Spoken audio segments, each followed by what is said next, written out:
Another weekend.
Momentarily, we're just going to ask everybody to make sure to take a moment and either silence or turn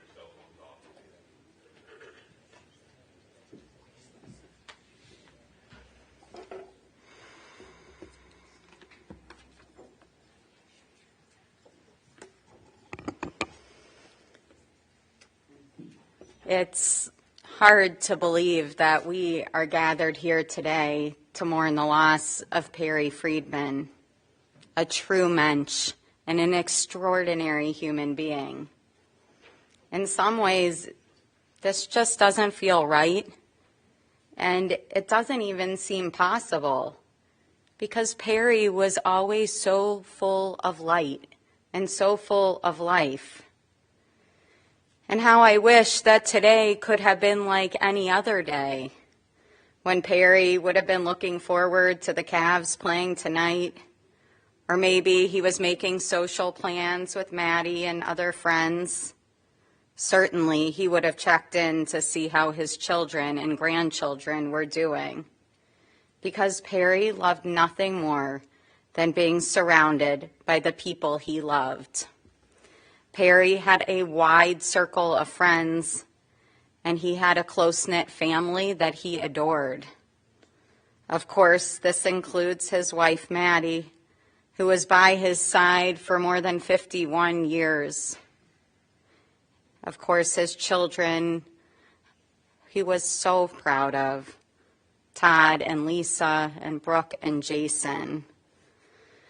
And of course, his grandchildren, to whom he was Papa, Chase and Dylan and Ariana, Brady and Mia, his siblings, whom he was so close with throughout his entire life, Scott and Cherie, Raleigh and Dave, nieces and nephews, and of course his cousin Mark, who too was like a brother, coming in for countless treatments and procedures along the way.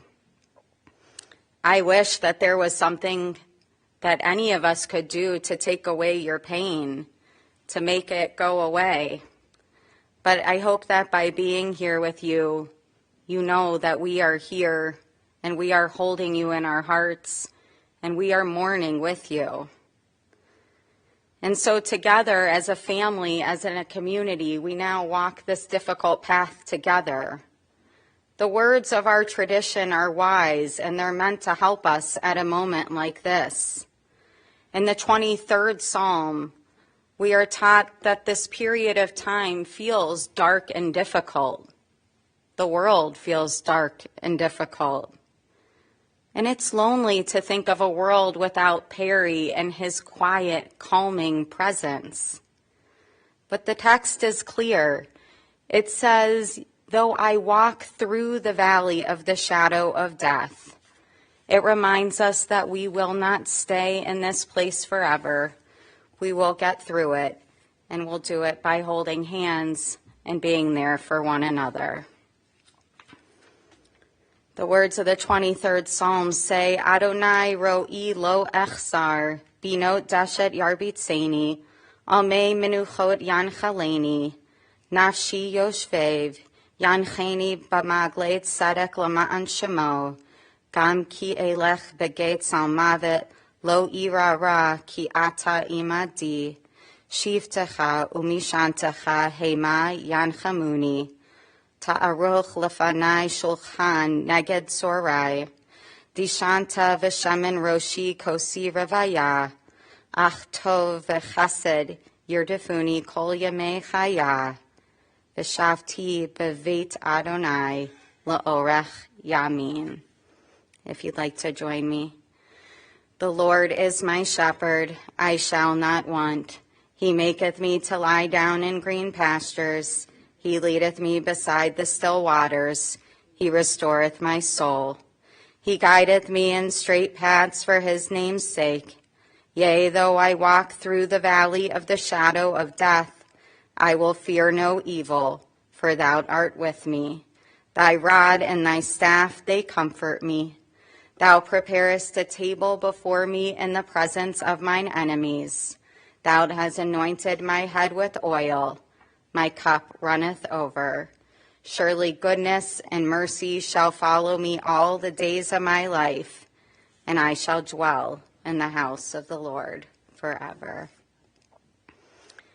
Certainly today there is heartbreak and there will be tears, because we thought that we would have Perry for longer than we did, We wanted more moments with him. But if we dig deep, I think we can find gratitude as well, that we got to have Perry in our lives. Because the thing about Perry is that he was always so present. When he listened, you knew he was hearing what you said. When you were down, he always had an encouraging or uplifting word. But it was really through his actions that he showed people how he felt about them. And I think that he knew how much love you all had for him too. The poet Merritt Malloy said, "When I die, give what's left of me away to children and old men that wait to die. And if you need to cry, cry for your brother walking the street beside you. And when you need me, put your arms around anyone and give them what you need to give me. I want to leave you something better than words or sounds. Look for me in the people I've known or loved. And if you cannot give me away, at least let me live in your eyes and not in your mind. You can love me best by letting hands touch hands and by letting go of children that need to be free. Love doesn't die, people do. So when all that's left of me is love, give me away."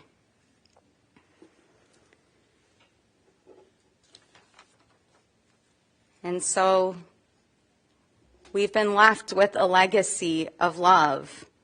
And we are going to continue to share that with those around us, knowing that as we do, we'll strengthen each other and make this world a better place.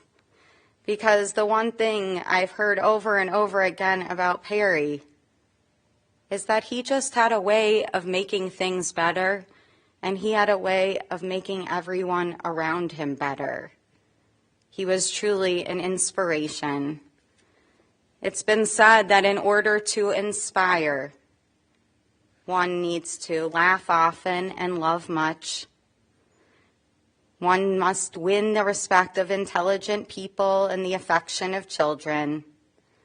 To earn the appreciation of honest critics and endure the betrayal of false friends. To appreciate beauty, to find the best in others, to leave the world a bit better, whether by a healthy child, a garden patch, or a redeemed social condition. To know that one life has breathed easier because you have lived. This is to have succeeded.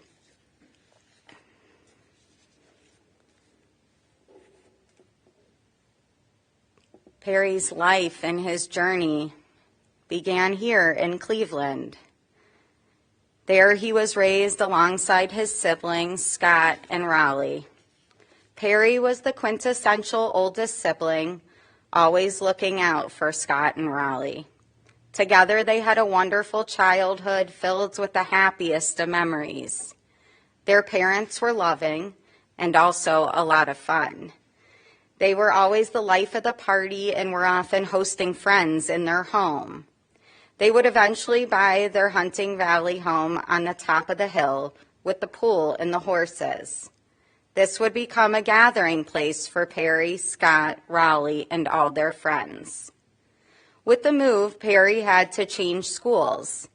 This was okay because Perry was always social and made friends easily.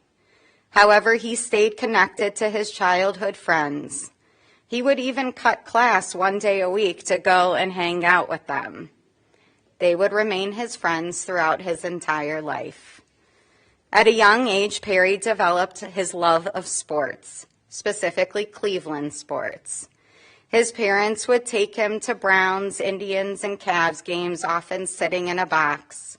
He was an active spectator and would devour anything that he could read, watch, or listen to about sports. He, of course, followed his teams, even when he went on to attend Bradley University. He loved his college experience, especially being a part of ZBT. After college, he stayed connected with his brothers, and even recently was attending reunions where he enjoyed catching up with everyone. Following college, Perry moved to Miami, where along with the sunshine and warm temps, he also found the light of his life. It was there that Perry met Maddie. They were set up on a blind date, and when Perry got to Maddie's dorm, he hid so that he could get a glimpse of Maddie and assess if she was good looking. Of course she was, and he went through with the date. From the onset, it was clear that they were complete opposites. In fact, Maddie thought that Perry was so quiet, she wasn't sure that she wanted to go out with him again. However, as fate would have it, they soon found themselves together in a group of friends, and this time there was no denying the spark between them. Maddie, you said your first impression of Perry was that he was handsome, but you were really drawn to his kind and sweet way. He was so well-liked and never had a bad word to say about anyone. He was always considerate, thinking about others' feelings and what he could do to be helpful. If somebody needed a ride from the airport, Perry was your guy. He also knew a ton about travel.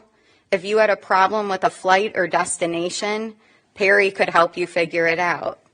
He had a lot of different talents, though he may not have been the best gift giver, once giving Maddie a Browns football helmet.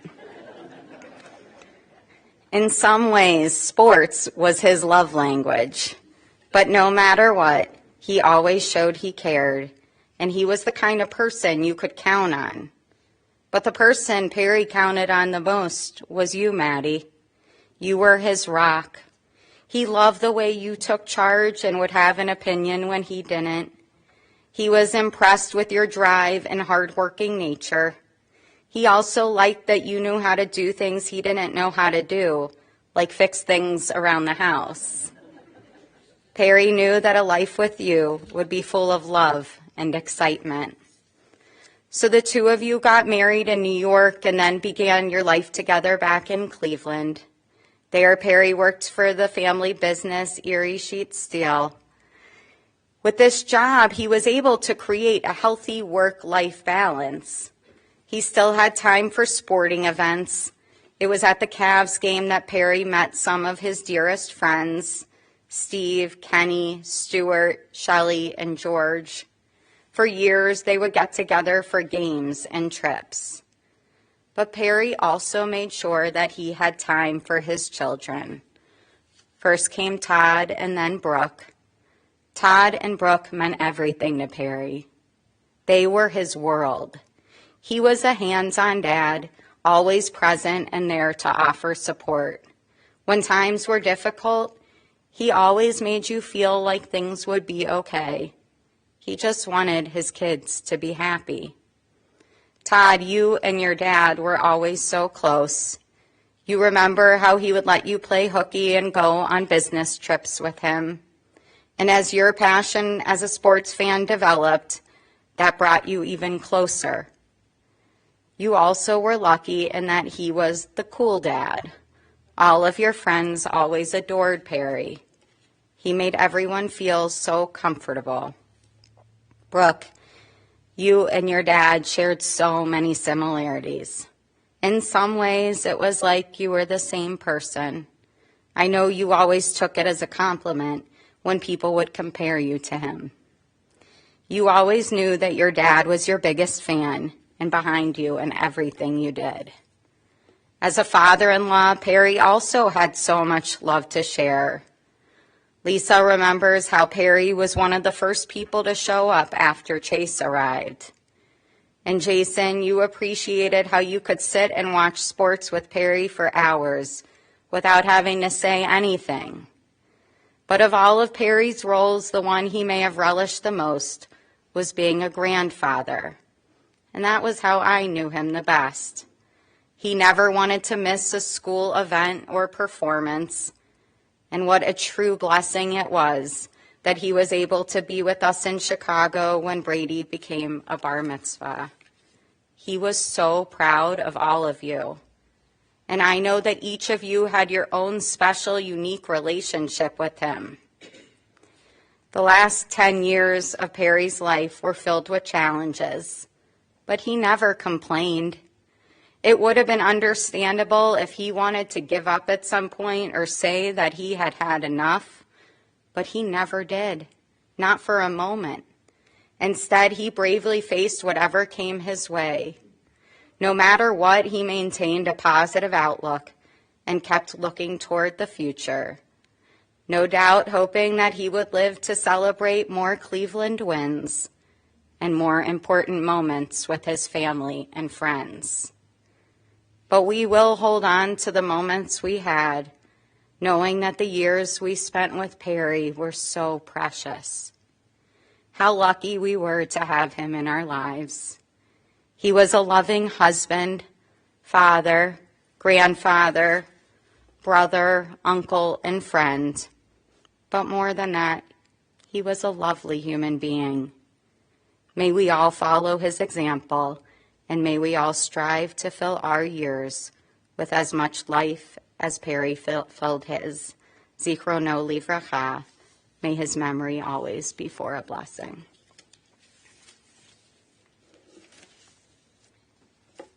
At this time, we're going to have the opportunity to hear from some of the people who knew Perry the best. And so we'll begin with his dear friend, Steve Weinberg.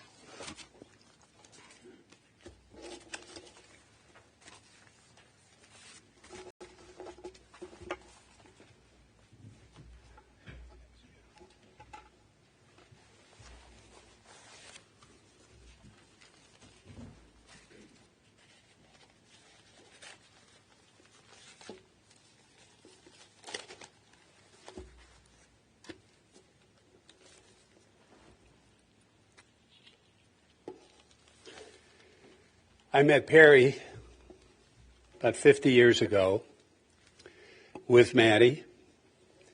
Penny and I sat across from them at the Cavaliers basketball games, and we became fast friends with them. We made the 25-minute ride to and from the Coliseum for years, talking sports on the way there and the way back. In 1976, the Cavs got off to their usual poor start, 6-16. And Perry said to me, you know, the Cavs just acquired all-star center Nate Thurmond. This could be a different year. I think they're going to do well. And they did do well. As a matter of fact, they won the Central Division. It was the miracle of Richfield. Perry knew his sports. In those years, his family also had a loge at the Municipal Stadium, and we suffered through many Cleveland Indian losses together. Now, our group bonded many years ago by watching Monday Night Football together. Perry, Stuart, George, Kenny, Nate of blessed memory, Shelley, and me. Every week, one of us would host the Monday Night Football game. Chips, dips, pretzels, maybe a shrimp cocktail, and a main course. After about 15 years, that got old, and we began looking for restaurants that would show the football game. We did that for a while, and that morphed into going to the restaurant, watching half the game, and being in bed by about 10 o'clock. In recent years, it was just about getting together for dinner. Perry would typically make the first call. He would call Kenny. Where do you want to eat tonight? And he said, I don't care where we eat as long as it's Italian and we don't have to go very far. And if we chose a restaurant that Perry didn't care for, such as Shuhei, Perry would say, you know, I don't like Shuhei, but I'll find something to eat. Because if his friends were satisfied, he was happy.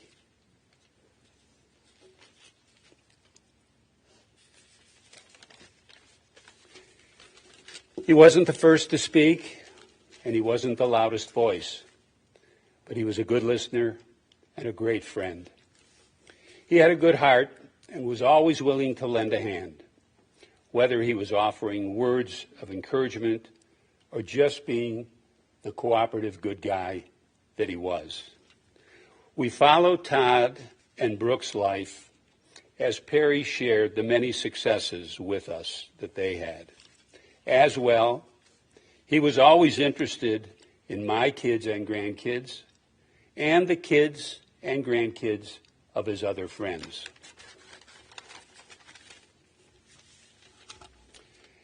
When he wasn't at the doctor's or in the hospital, he'd be sitting in his lazy boy recliner at home, betting the horses. TVG, you had to have TVG, live racing and betting on the internet. Harry would say, what could be better? Not big bets, but lots of them. I'll miss his 5 o'clock call that came across every once in a while. Hey, Steve, if you've got nothing to do, watch the 9th at Aqueduct. I need the 2 or the 6 for my 5-pack. I'd call and check on him once in a while just to see how he was doing. I called him a few weeks ago. Barry, hold on a second, he said. I'll be right there. I'd hear some noises in the background. Ping, ping, ping. Shelley was in town, and he picked Perry up as sick as he was, and they went to the casino to play the slots.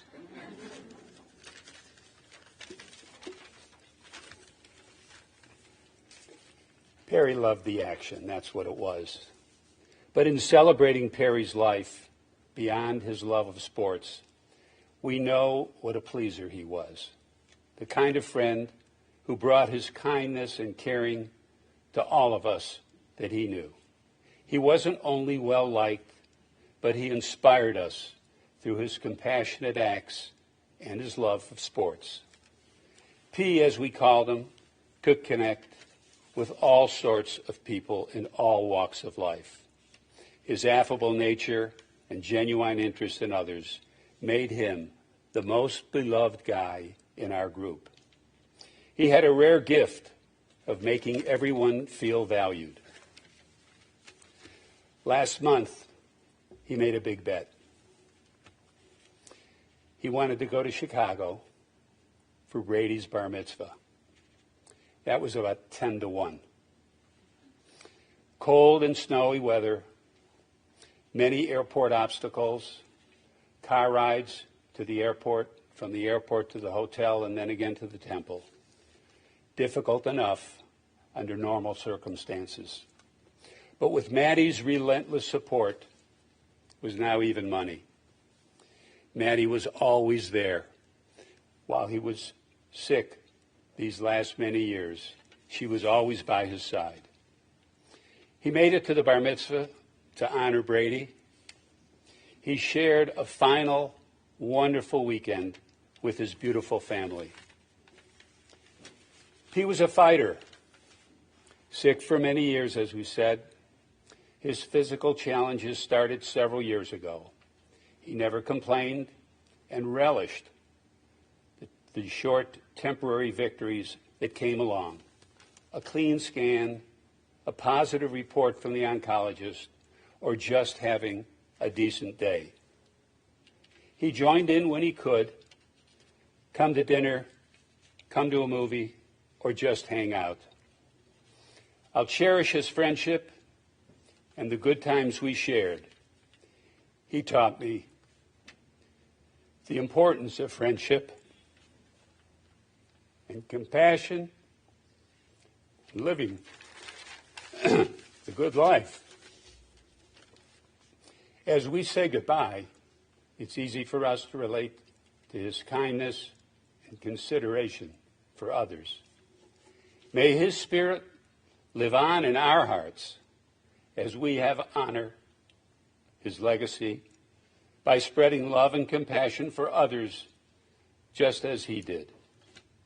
May his memory be for a blessing. Amen.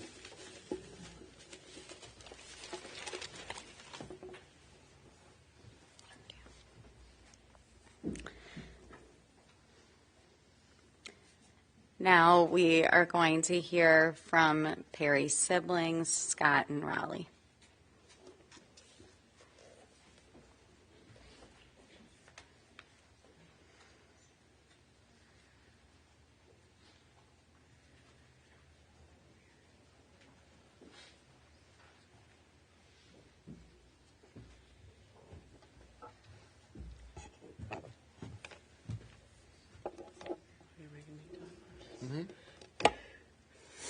Hello, everyone.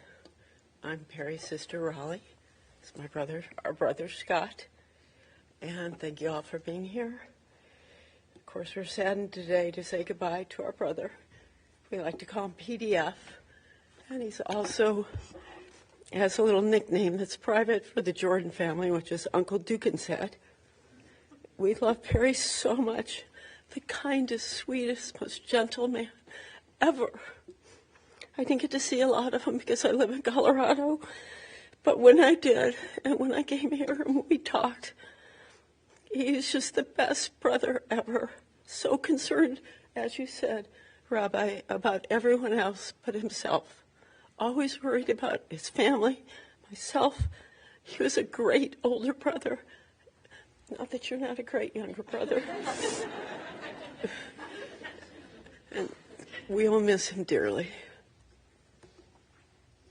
Thanks, Riley. Slip over here. Okay.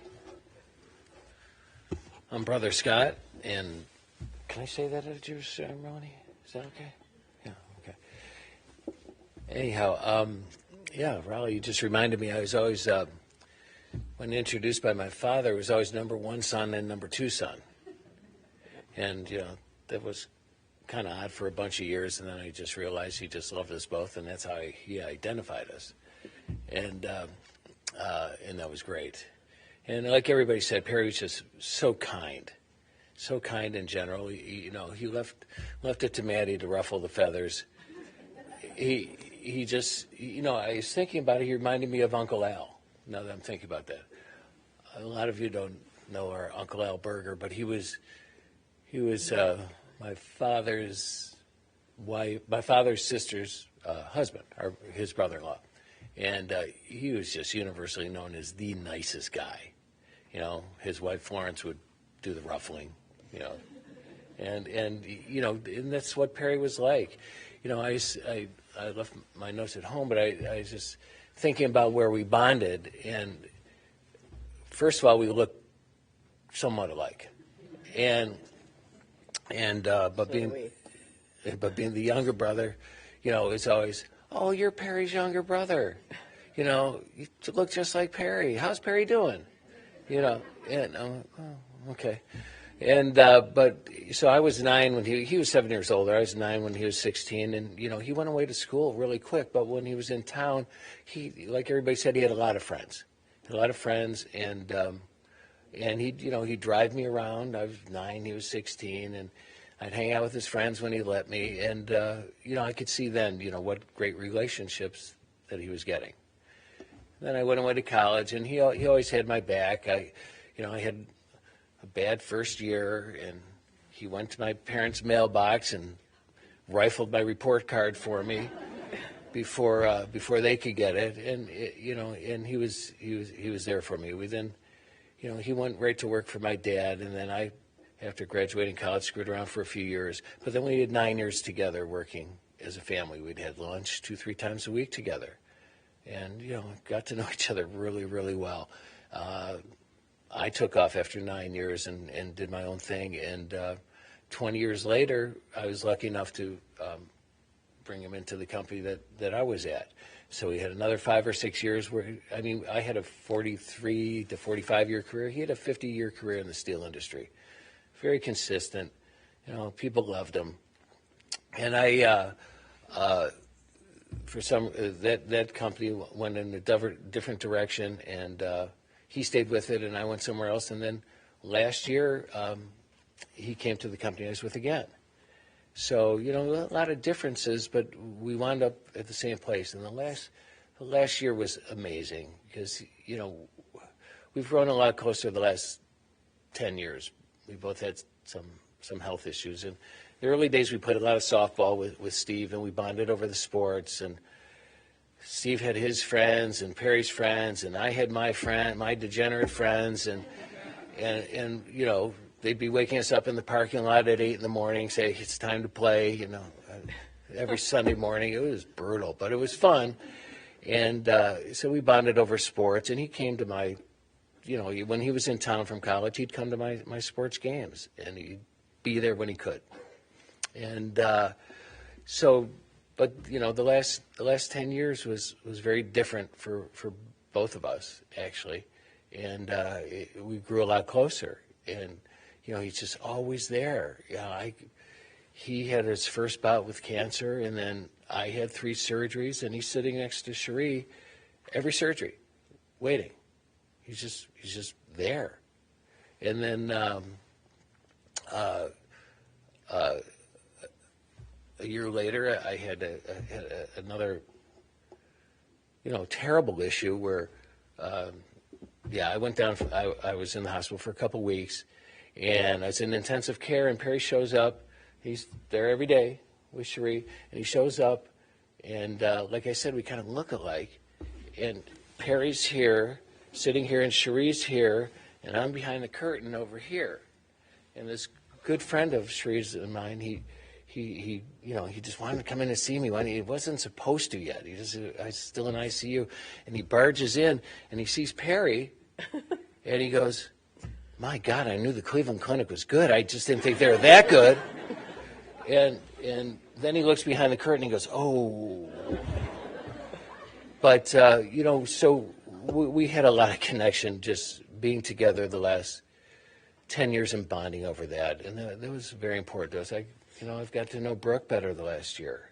That was terrific. And so I feel very blessed to have had an older brother like Perry, who everybody said was kind and just a terrific guy. Never rubbed anybody the wrong way. And again, you left that up to Maddie. And I learned an hour ago that Perry's 2 favorite words were "shush, Maddie."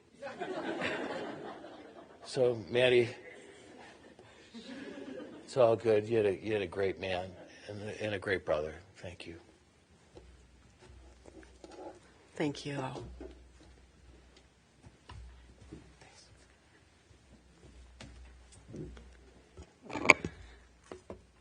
Now we're going to hear from Perry's grandchildren, first Brady and Mia.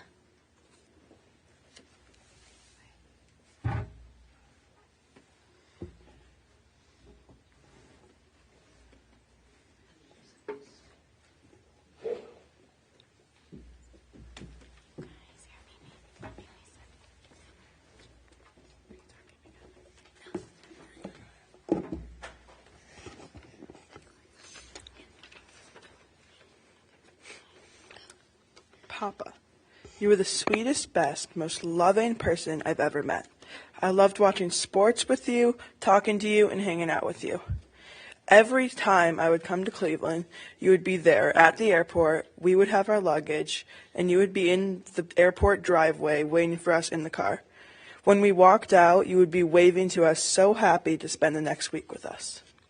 The one thing you would guarantee every time we came to Cleveland was ice cream every night, no matter what. It was one of the many things I looked forward to every time I came. You had the most positive energy out of anyone ever. You were always so nice to all my friends and their parents when you saw them. You taught me to be a good person and how to be grateful for everything. I'll carry these attributes that you taught me with me for the rest of my life. I love you.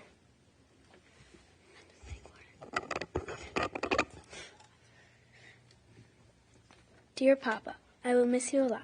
You are one of the sweetest and kindest people I know. One of the things I will miss most is just talking to you. I can just say random things and you will listen. You would just listen. Another thing is, when I was younger, we would always play sports. One of my favorites were basketball. We would always go outside and practice, play horse, pig, or just dribble. Papa loved sports or watching sports. He would always come watch my games and cheer me on. And I know that Papa would be so proud to hear that I'm a travel basketball player and have my number's 24, just like your birthday number and Mom's number. You would be at every one of my softball games when you're in town. You wouldn't miss it for $1 million. Papa always took me to the movies, so I started liking them. I also love sitting on the couch as a family and watching late night shows, like really late night. My favorite thing to do with him was when every Saturday or Sunday morning we'd sit on the couch or in his bed and he would take the ATA, the remote and keep flipping the channels until I found something I wanted to watch. We loved card games and really any game at all. We would always play hide and seek from the day I was born until now. Me, Papa, and Glammy would always play Old Maid. I would win every time, of course, and no, they didn't let me win. I loved thumb wrestling with Papa. Every time I fly in, everywhere we would go, we would always thumb wrestle, no matter if it's at the dinner table, out to eat ice cream, and more. Let's talk about ice cream. My brother Brady's favorite dessert ever is ice cream, and he's very good at convincing people, especially me. So we made a tradition to always have ice cream every night when we come in, and Papa always keeps this tradition. Even though Papa might not be here anymore, we will always keep his traditions. Some memories I would love to share about Papa. First, Papa would always be right there when we got off the plane and waving at us. I remember one time when we just came off the plane and we went to the biggest candy store in the U.S. and then me and Brady got surprised with tickets to the Rock and Roll Hall of Fame. We had a blast. Second, I also remember one time when we were eating at the biggest candy store in the U.S., which happened to be the best ice cream store, and our plane got delayed. So then we were taking our time, and our plane got pushed forward. At that time, we just got our ice cream-looking food and almost missed our flight. Luckily, as quick as we can, we packed up all of our stuff, and you drove us there, and we made it just in time. Third, I would definitely miss all the sporting events and sport games you take me to. I know these past few weeks have been really hard for you, but you stayed strong. I will miss you so much. Rest in peace, Papa. I will love you forever. Love, Mia.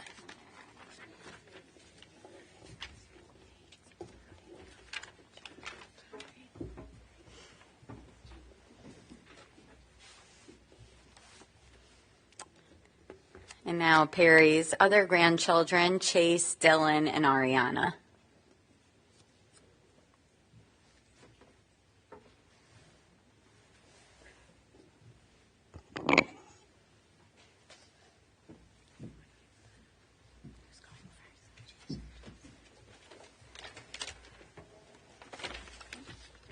Papa, I want you to know that we all love you and miss you so much.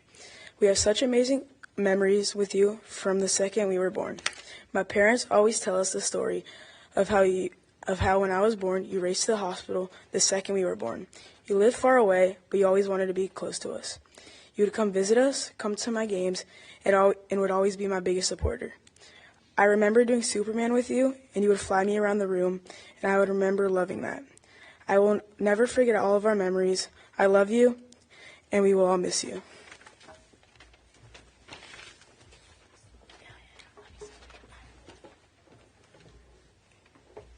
Papa, you will be missed, but you know that you were so loved.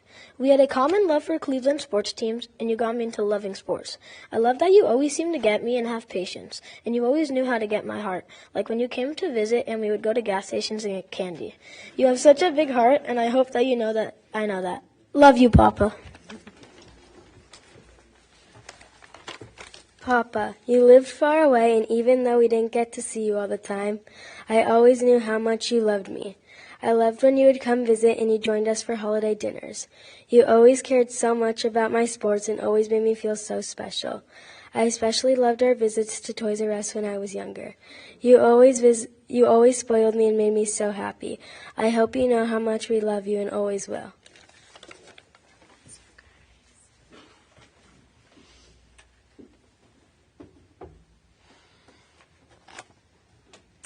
And now Perry's children, Todd and Brooke.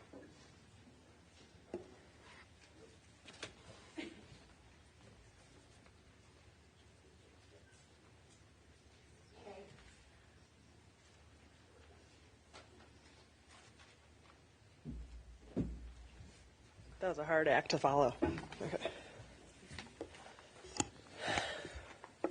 It's a beautiful tribute to my dad to see so many of you here supporting our family, with many of you coming from afar. We are so thankful to have you all around us during this terribly difficult time. I see here today many people from all different stages of my dad's life. The early years growing up in Cleveland Heights, the high school years at Orange, the Bradley years, the University of Miami years, where he met my mom, into the Cleveland years through what we call the Cleveland Clinic last 12 years. Let me tell you a little bit about my dad. You will hear more about his love for sports, actually you've heard a ton about his love for sports, and casinos and tracks later in my speech, but that is surely a defining characteristic. But there's one central characteristic that describes my dad. Everyone who knew him said it, and I'm sure you are all thinking it right now. He was the nicest guy in the world. I'm not exaggerating. Throughout my life, when my dad was mentioned, I would always hear, "Oh, Perry, he's the nicest guy in the world." Since his passing, the messages have been pouring in, and everyone writes, "Your dad was the nicest guy in the world." I don't think there's ever been so much action on the Bradley ZBT Facebook page since Larry Jones's announcement of my dad's passing. But that wasn't just it. He was also the strongest, smartest, most interested, most engaging, kindest, sweetest, and most thoughtful man. He had an answer for every question when I was growing up, and the same for our kids.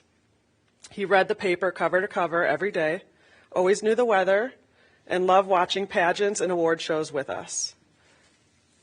As my mom didn't cook, he was in charge of all meals, which usually meant we would rotate between Corky's, Yours Truly, Tuscany, Shuhei, and Chinese, which with just the right amount of fast food. The Chinese place knew our order as soon as we walked in, and we were so well known at Yours Truly, they even gave me a college scholarship when I graduated from high school. True story. And the treats. My dad loved to take us for ice cream, a tradition that became his favorite with my kids. As amazing of a dad he was an even more amazing grandpa. He truly engaged with my kids and responded to every silly idea they had. He was always playing with them, be it catch or baseball or cards. On the last visit, he taught them how to play poker, just as he taught me. Hide and seek would go on at my house for hours. When he got sick, he was exactly the same, giving all of his attention to the kids and playing with them for hours, as long as he had his naps. Papa's traditions will continue on forever. He also had a different language that we all understood and spoke. An ATA meant a remote control. LYB meant love you bye. Only Papa knows means there's going to be a secret and something exciting will be happening, but only Papa knows what it is, so you have to wait and see. He had the craziest, most fun surprises and would do anything to make sure his kids and grandkids were happy. Family was undoubtedly the most important thing to my dad, with a close second being sports. My dad was a true Cleveland sports fan. How lucky were Todd and I to grow up with tickets to 3 professional sports teams. Dad used to bring Todd and I to every game in our loge or skybox when we were little. Todd fell for the Browns, but I always ignored the game as it was too cold to sit outside. And there was section 125, our half-court seats at the Cavs game. Dad and I never missed a game, unless, of course, it coincided with one of my basketball games. I always thought that he picked these seats with all of his best friends who sat directly in front and directly across the aisle from us. But I later learned that the Effin group met at the Cavs games 40 years ago and are still friends to this day. How amazing is that? And then there was the tribe. My dad's dad, my papa, had seats right where the safety net ended, and foul balls used to fall right into my dad's lap. When we moved to the Jake, we had the same seats right where the foul ball net ended on the first baseline. Seriously, there could be no 2 luckier kids, and it wasn't the seats that were so special. It was who we got to share them with. Years after we left for college and Dad gave up the Indian seats, I was able to get a pass for each home game of the 2016 playoff series. I'll never forget the feeling of taking my dad to Game 7 of the World Series after all the games he took us to. Sharing that experience with my dad and Jason was priceless. And although all 3 of us were crying at the end of the game, at least one of us had happy tears. We will always have that experience together. And we all got to share the joy of Michigan's national championship a few weeks ago together. We were all this time crying happy tears. From the time I was born, I watched my dad pitching from the mound at playing slow pitch softball.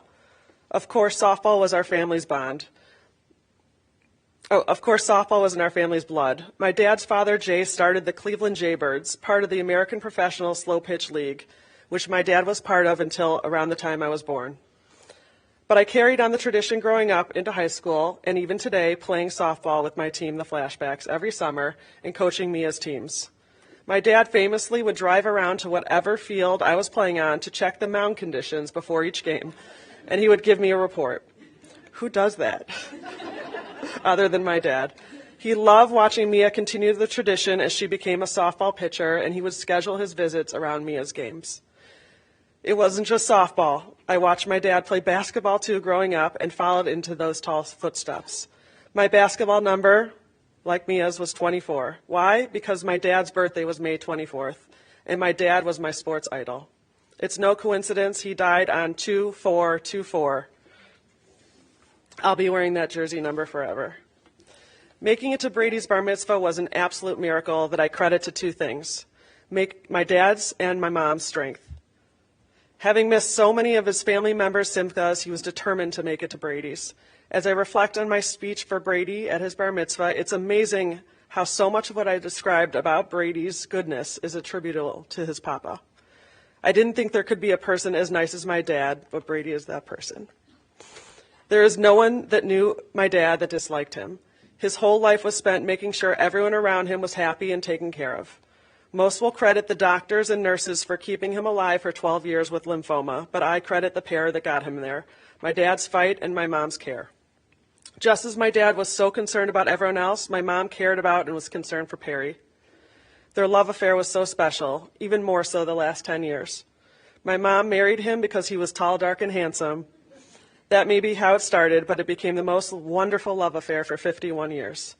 Perry did everything to make sure everyone was happy, and Mom did everything to make sure Perry was happy. His cancer fight was my fight. I read every single medical record from his first diagnosis right after Brady was born, through his quadruple bypass surgery, into discovering the cancer had returned for his second journey with lymphoma, through his third relapse, which we all know he ignored until he got back from Israel, because he needed to be there to celebrate Chase's bar mitzvah, through the isolation of the CAR T-cell procedure, and ultimately to this last relapse this past July. I'm not exactly sure how I practiced law during all these remissions while I homeschooled myself through my medical degree with a specialty in lymphoma treatment and earned my status on both United and American Airlines, flying back and forth from ORD to CLE. All my dad wanted was for his family to be close and together. And he's brought us here today, and we will honor his wishes. He fought and fought to make sure that he made it to both his firstborn kids' grandsons' bar mitzvahs in Israel and Chicago, and he will be with us all the way through the twins' b'nai mitzvah this summer and Mia's bat mitzvah in 2026, which of course we previously scheduled to celebrate on May 24th. My dad will be there with us for these simchas and for everything. My dad was the strongest, best dad in the world. I love you forever, Daddy, LYB.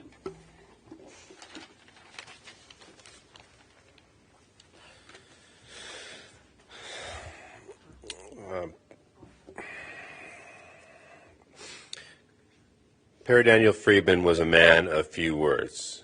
He actually preferred abbreviations. He often referred to himself, and we obviously refer to him as TGD, the Great Dad, because that's exactly who and what he was. He was great.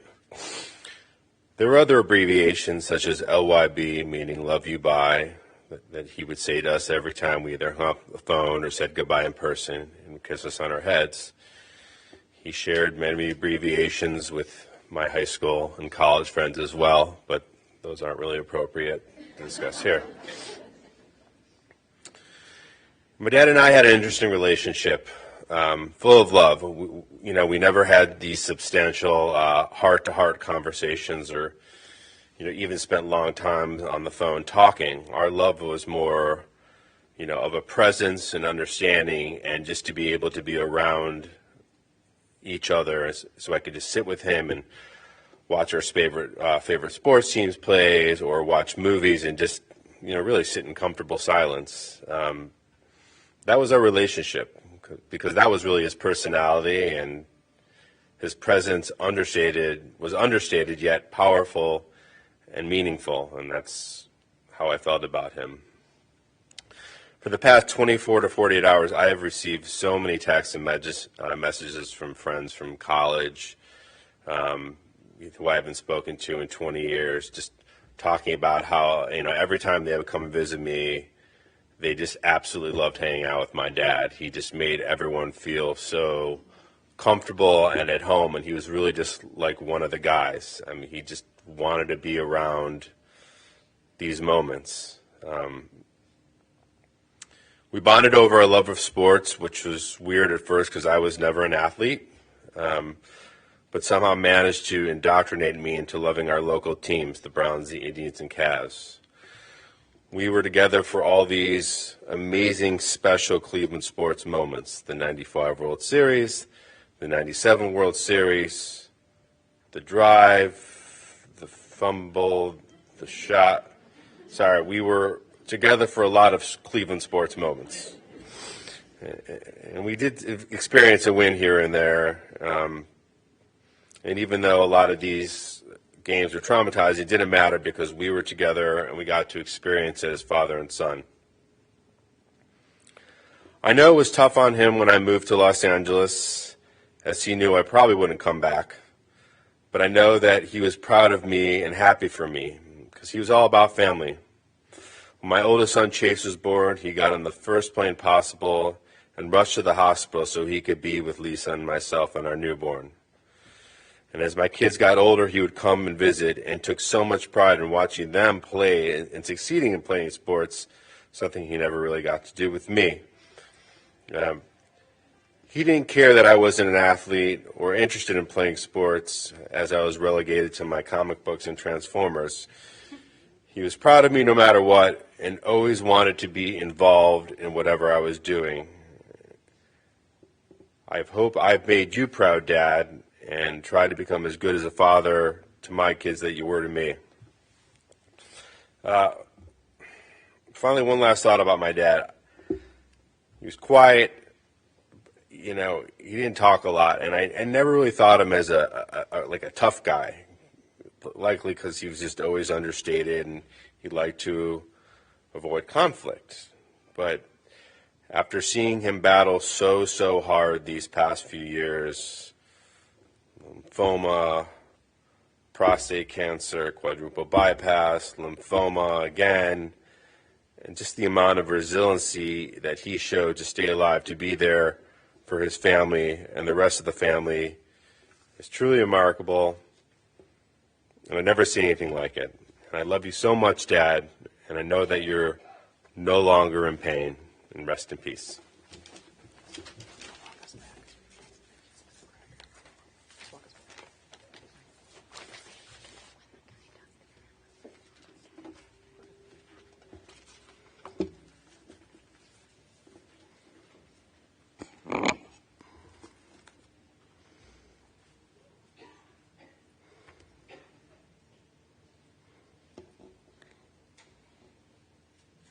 In the rising of the sun and in its going down, we will remember him. In the blowing of the wind and in the chill of winter, we will remember him. In the opening of buds and in the rebirth of spring, we will remember him. In the rustling of leaves and in the beauty of autumn, we will remember him. In the beginning of the year and when it ends, we will remember him. When we are weary and in need of strength, we will remember him. When we are lost and sick at heart, we will remember him. When we have joys we yearn to share, we will remember him. As long as we live, he too shall live, as he is now a part of us, as we remember him.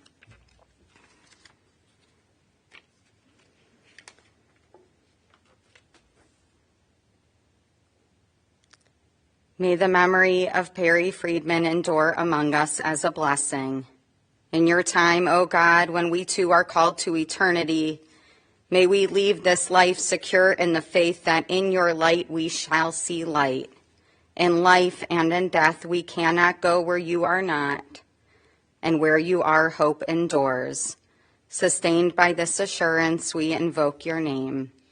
Adonai, please rise.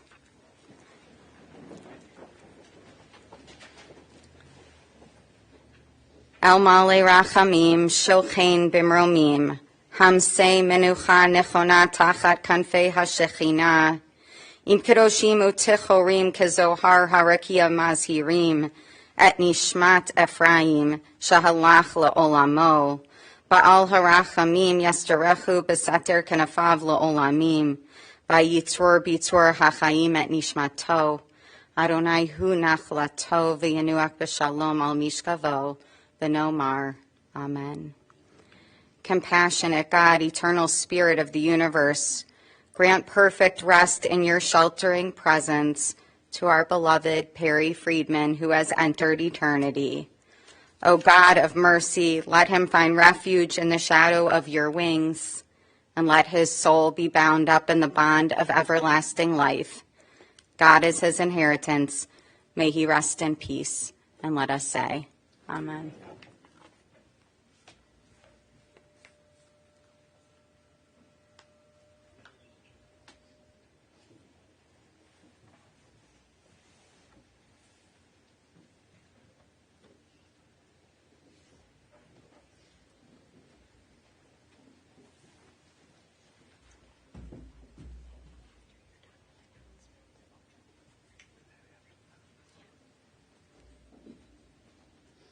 This time I'm going to ask the following pallbearers come forward, please. Steve Weinberg, Shelley Bronson, Kenny Stack, Mark Friedman, Rich, and Larry Jones.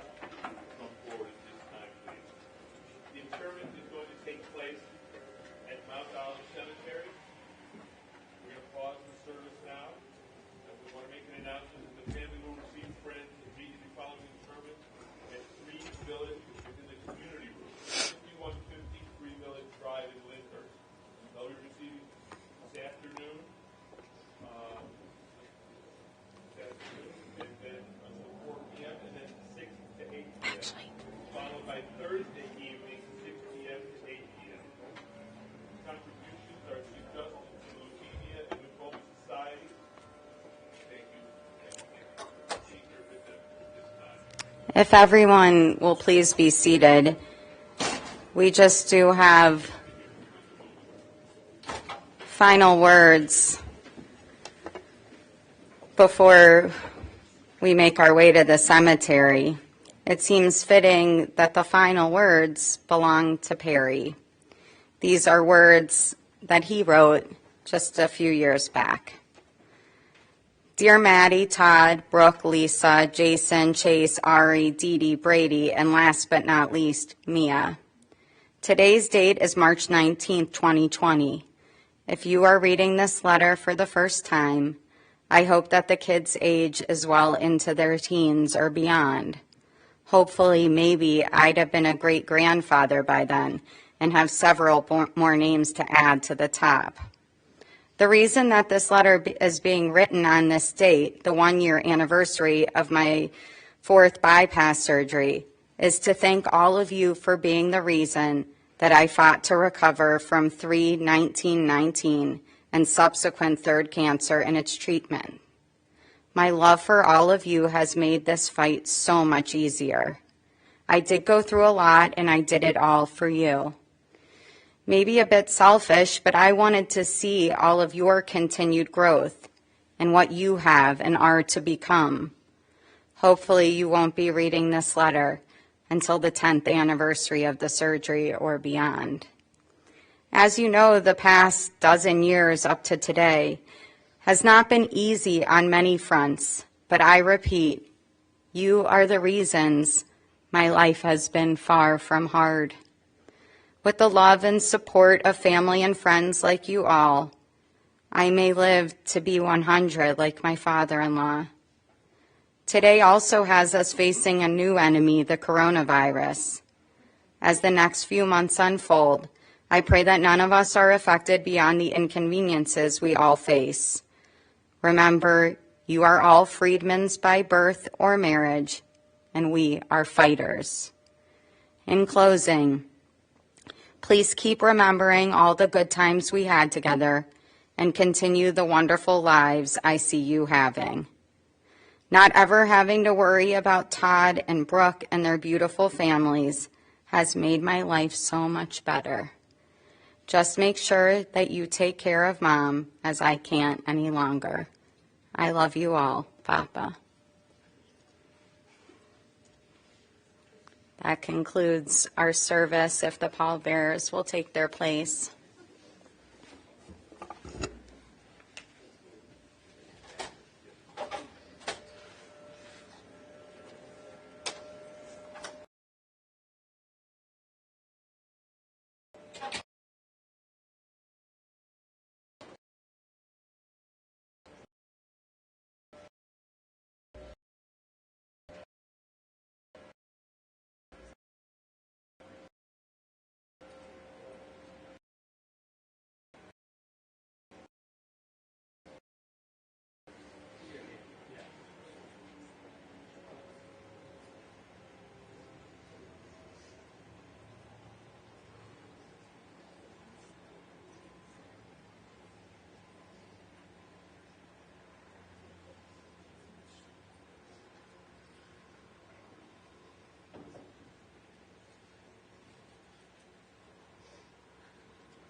Folks, will you kindly rise and remain with us for a moment?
Step directly to your cars, start your cars, and turn on your headlights, please.